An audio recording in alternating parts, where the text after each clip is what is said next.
Hi my dear family members. నిన్న ముక్కోటి ఏకాదశి కదా, మేమైతే గుడికైతే వెళ్ళాము. నిన్న ఆద్యాకి స్కూల్ ఉంది. ఈ రోజు నుంచి అయితే తనకి సంక్రాంతి హాలిడేస్ ఇచ్చారు. ఈ ముక్కోటి ఏకాదశి స్పెషల్ అంటే ఎప్పుడు మనం వెళ్ళే ద్వారం నుంచి కాకుండా ఉత్తర ద్వారం నుంచి పంపిస్తారనమాట గుడి లోపలికి. మేము గుడికి వెళ్ళేపాటికి 9 అలా అవుతుంది. సో అప్పటికైతే ఎక్కువ జనాలు ఏం లేరు. పొద్దున్నే వెళ్ళేది, ఎక్కువ చలిగా ఉంటుంది కాబట్టి ఆద్యరుతుక చిన్నపిల్లలు కదా, జలుబు చేస్తుందని చెప్పి కొంచెం లేట్గానే వెళ్ళామన్నమాట. ఇంకా ప్రసాదం అది తీసుకొని ఇంటికైతే వచ్చేసాము. ముక్కోటి ఏకాదశి రోజు రైస్ కూడా తినకూడదు అని అంటారు. ఇంకా మా ఇంట్లో అయితే నేను పూజ చేసి వెళ్ళేదాన్ని గుడికి, కాకపోతే లేట్ అయిపోయిందని చెప్పి వచ్చిన తర్వాత అయితే ఇంకా పూజ చేసి టిఫిన్ కూడా చేయాలి కాబట్టి చట్నీ కూడా ప్రిపేర్ చేస్తున్నాను ఆల్రెడీ.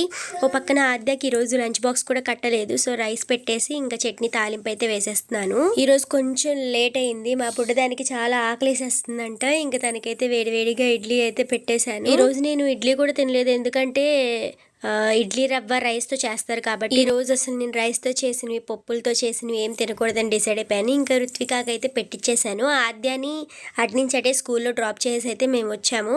ఇంకా మాదైతే సంక్రాంతి క్లీనింగ్ అయితే అయిపోయింది. పిండి వంటలు కూడా స్టార్ట్ చేసాము. మీ సంక్రాంతి పనులు ఎక్కడి వరకు వచ్చిన కామెంట్ సెక్షన్లో కామెంట్ చేయండి. ఇట్లు మీ అత్తారింట్లో అక్క చెల్లెళ్ళు.